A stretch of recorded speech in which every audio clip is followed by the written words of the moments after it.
Bismillahirrahmanirrahim. Elhamdülillahi Rabbil alemin. Sonuncu çıxışlarımızda qiyam üçün münasib şərait haqqında az da olsa söhbət açdıq. İstərdik ki, bugün bu mövzunu biraz açaq və davam etdirək və mövzumuza belə bir sualla başlayaq. Qiyam üçün şəraitin münasib olması nə deməkdir? Yəni, hansı məsələlər səbəb olur ki, qiyam üçün münasib şərait yaranır?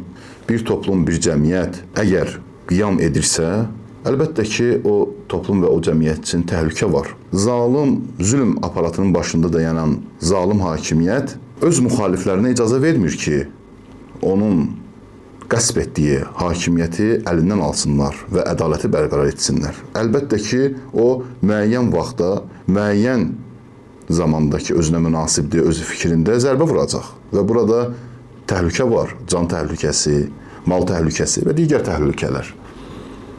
Ki, bunlar ibtidai məsələlərdir, insanın zehninə gələn ilk məsələlərdir ki, ən azı bu təhlükələr var. Və o demək deyil ki, zalıma qarşı qiyam qalxsın və o qiyam hər hansı bir təhlükələ üzləşməsin. Və yaxud da ki, bu zalım tamaşa etsin kimə? Bu qiyam edənlərə və öz taxt tacını təslim etsin ki, qiyam edənlərə siz ədaləti bərqərar edirsiniz və yaxud da ki, siz istəklərinizi icra edirsiniz, ona görə taxt tacını təqdim etsin, təslim etsin. Xeyr, belə bir söhbət yoxdur. Əlbəttə ki, bu təhlükələr var. İstər ola bilər ki, bu qiyam öz nəticəsinə çatsın, yəni dünya cəhətinə müvəffəq olsun və yaxud da hər hansı bir nəticələrə çatsın. İstər də ola bilər ki, çatmasın.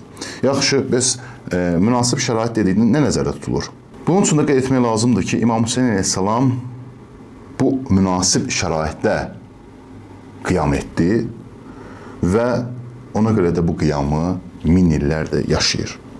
İmam Hüseyn əleyhissalamın münasib şəraiti qiyam üçün ondan ibarət idi ki, o Həzrətin sözünün o zaman və tarix boyu insanlara çatmasını mümkün etdi. Yəni, İmam Hüseyn əleyhissalamın qiyamı üçün münasib şərait yarandı. Ona görə ki, o Həzrət o zaman və ondan sonra tarix boyu indiyə qədər o Həzrətin sözü, haqq sözü gəlib çatır və çatmaqdadır və çatmaqda davam edir və bundan sonra da inşallah çatacaq. İmam Hüseyn əleyhissalam Muaviyyənin dövründə də yaşayıb və o dövrdə 10 il imam məqamında olub İmam Həsən əleyhissalamın şəhadətindən sonra və şiyələrə, möminlərə imamlıq edib və o zaman İmam Hüseyn əleyhissalam bu qiyamı etmədi. Niyə? Ona görə ki, Muaviyyənin siyasət elə idi ki, İslam quruluşunda elə bir siyasət aparırdı ki, insanlar haqq sözün haqlığını eşidə bilmirdilər.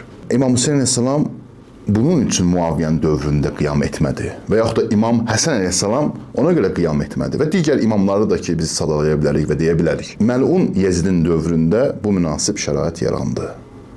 Yəni, haqq söz haqlılığı ilə eşidilə bildi və haqq söz öz zamanında və İmam Hüseyn əleyhissalamın sözü o Həzrətin şəhadətindən sonra digər insanlara və onlardan sonra gələnlərə çatır, çatmaqda davam edir. Və bu münasib şərait deməkdir. Və İmam Hüseyn əleyhissalamın digər imamların, İmam Səccadın, İmam Həsən Əskəri əleyhissalamın imamət məqamında heç bir fərqi yoxdur.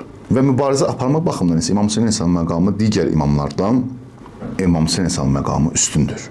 Və onu da bildirmək lazımdır ki, digər imamların dövründə bu şərait olsaydı, eyni işi görərdilər. Yəni, İmam Həsən Əskəri əleyhissalamın dövründə bu münasib şərait olsaydı, onlar da bu işi görərdilər. İmam Həsən əleyhissalamın dövründə əgər bu iş, yəni bu münasib şərait yaransaydı, onlar da bu işi, yəni bu qiyamı həyata keçirərdilər. Sonda olaraq istərdim ki, bunu da qeyd edim ki, İmam Hüseyn əleyhissalamın qiyamına münasib şəraitin yaranması o Həzrətin haqq sözünün o zaman və tarix boyu insanlara çatmasına mümkün şəraitin yaranması idi. Yəni, Kərbəla hadisəsinin, Kərbəla məktəbinin, Aşura məktəbinin hədəfləri, məqsədləri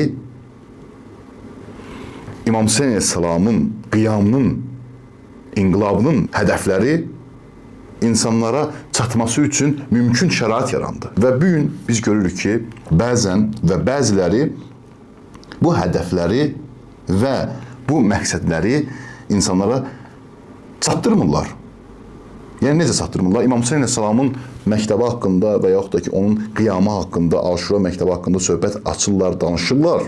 Amma o Həzrətin hədəfləri və məqsədləri haqqında danışılmır. Bir növ belə qeyd etmək lazımdır ki, o Həzrətin artıq və bu Kərbəla məktəbini görürlər ki, qarşısını almaq qeyri-mümkündür. Niyə görə?